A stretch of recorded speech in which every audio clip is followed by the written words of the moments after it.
briesmas, ka nav romantiskas mīlestības, es bieži vaicāju šiem cilvēkiem,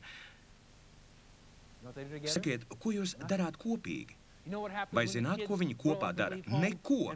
Vai zināt, kas notiek, kad bērni izaug, atstāja mājas un vienas laulības pēc otrām izjūg? Vai zināt, kādēļ tās jūg laukā? To lietu dēļ, par kurām mēs runājam šajā video nodarbībā. Par to, ka jūsu prātiem, jūsu gribai, jūsu emocijām ir jābūt kopā. Trešais jautājums ir par to, cik reāli, cik mūžīgi parādās romantiskas attiecības. Tas ir tad, kad jūs kļūstat par vienu garu. Kad tā jūsu daļa, kas zina, ka jūs dzīvosat mūžīgi, ja tā tas būs, zina par Dievu. Kad jūs esat iepazinuši Dievu un jūsu vīrs vai sieva arī ir iepazinuši Dievu, tad jums ir kopēja plakne, kurā varat kļūt par vienu veselu. Tas ir kaut kas tāds, kas liks uzziedēt jūsu romantiskajām attiecībām. Jūs varat pielūgt Dievu kopā. Jūs varat kopā lūgt Dievu. Jūs varat iekārtot savu dzīvi tā, lai kopā kalpotu Dievam. Jūs varat kopā dzīvot mūžības gaismā. Jūs esat viens gars. Vai zināt, kā to darīt? Vai zināt, kā kļūt par vienu garu? Vai zināt, kā garīgi apzināties pašu Dievu? Jautājums par romantiskām attiecībām starp vīrieti un sievieti ir ievērojams. Ir vēl kāds, kas romantiski tiecas pēc jums. Vai jūs to zināt? Viņš jūs ļoti mīl. Viņš dedzīgi vēlas, lai būtu vienatnē ar jums. Viņam ir prieks, kad viņš ir viens kopā ar jums, un viņš grib būt jums tūs. Viņu sauc par Dievu. Jūs atceraties Jāņa evaņģēlija 3. nodaļas 16. pantu, jo tik ļoti Dievs pasauli mīlējis, ka viņš devis savu vienpiedzimušo dēlu, lai neviens, kas viņam tic, nepazustu, bet dabūtu mūžīgo dzīvību. Jēzus runāja par to, kā būt vienam. Jēzus teica Jāņa evaņģēlijā, ka ja jūs personīgi pazīstat Dievu, tad viņš nāks un mājos jūsos. Dievs romantiski grib kļūt par vienu veselu kopā ar jums. Viņš grib būt jums tūs.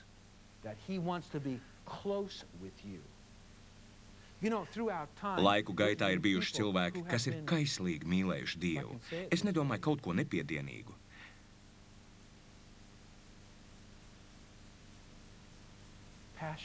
Es domāju, ka šādi cilvēki ir tik vienoti kopā ar Dievu, ka viņi ļoti mīl Dievu.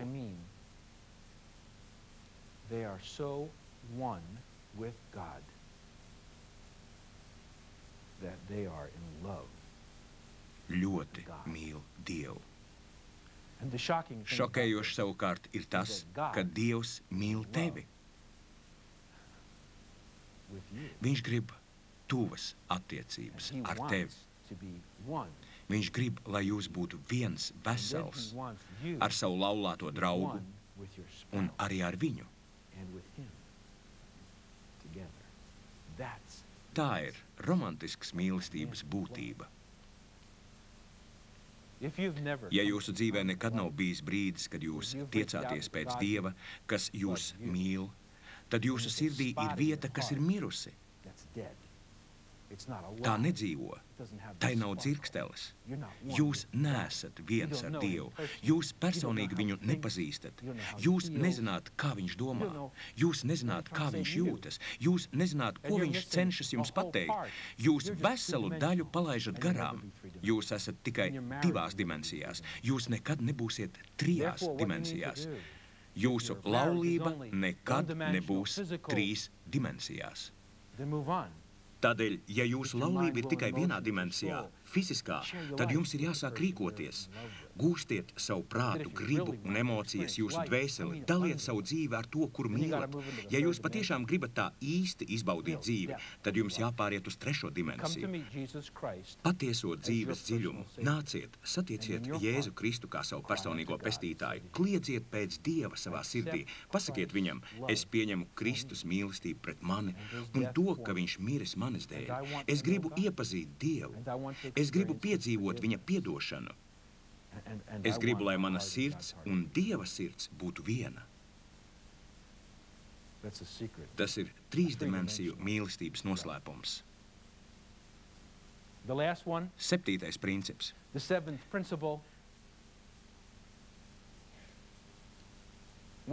Kas notiek tad, ja esat precējies un neatceraties, ka jums būtu bijusi romantiska mīlestība, ja nu vienīgi ļoti sen atpakaļ?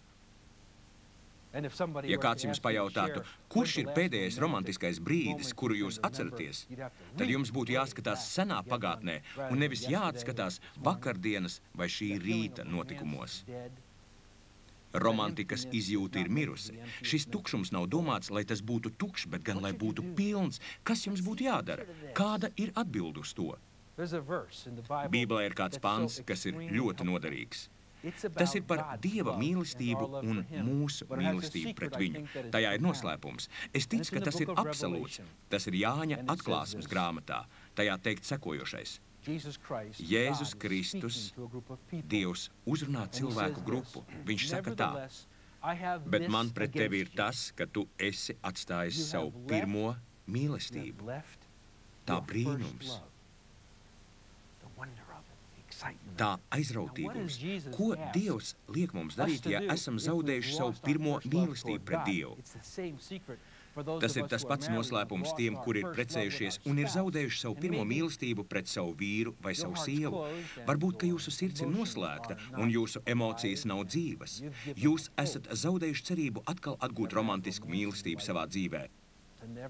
Jūs esat atteikušies no cerības atkal iemīlēties cilvēkā, kurš nesā otro laulības saiknes pusi. Man priekš jums ir labas ziņas. Jūs varat atgūt romantisku mīlestību uzreiz pēc tam, kad būsiet nolēmis darīt to, ko Bībele māca un liek jums darīt. Tieši tādēļ Jēzus saka, tad nu pārdomā, no kā tu esi atkritis. Atcerieties tos laikus, kad bijāt iemīlējies savā laulības partnerī. Padomājiet par to, ko jūs darījāt, ko jūs jutāt un kā rūpējāties. Atcerieties, atgriezieties pagātnē. Ikvienam ir romantiskas mīlestības atmiņu taka. Atgriezieties. Tad nu pārdomā, no kā tu esi atkritis. Atcerieties. Otrais, ko viņš saka, nožēlojiet grēkus. Pārdomājiet, apstājieties. Kādēļ kāds gribētu dzīvot laulībā bez romantiskas mīlestības? Vai jūs to gribētu? Mainiet savas domas. Kādreiz tā bija. Ļaujiet man jums kaut ko pateikt. Šodien tas atkal var būt pilnīgi no jauna. Nožēlojiet grēkus. Kungs piedod. Vīrs vai sieva piedod. Es ļauju iziet no manas sirds mīlestībai, kuru izjūtu pret tevi. Piedod, nožēlojiet grēkus. Bībelē ir teikts, tad nu pārdomā, no kā tu esi atkritis. Atgriezies un dari pirmos darbus. Sāciet vēlreiz darīt šos darbus. Kādēļ pirmo reizi tas deva rezultātus? Jūs bijāt savam laulības partnerim vienīgais cilvēks. Jūs atstājāt visus citus. Jūs pieķērāties savai sievai vai savam vīram. Mani draugi, neatkarīgi no tā, kādā stāvoklī šodien ir jūsu laulība, ja gribat atgriezt romantisku mīlestību atpakaļ savā dzīvē, tad atcerieties, ka tā ir Dieva griba, lai katrā laulībā būtu romantiska mīlestība. No jums ir atkarīgs tas, vai pildīsiet to lomu un tos pienākumus, kurus jums uzliek svētie raksti. Es varu jums apsolīt vienu. Ja darīsiet to, ko Dievs saka, tad uguns, kas bija izdzisusi, atkal sāks liesmot. Būs liesma. Viņš ir vienīgais cilvēks. Viņa ir vienīgais cilvēks, kurš jums ir romantiski jāmīl. Nemeklējiet nekur citur. Meklējiet to cilvēku, kuru Dievs jums ir devis jūsu laulībā. Atcerieties, Dievs grib, lai jums būtu romantiska mīlestība.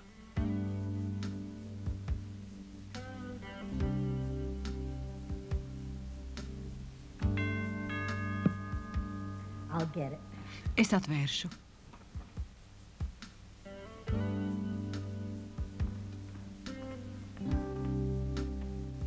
Jums sūtījums. Kāpēc? Paldies! Lūdzu.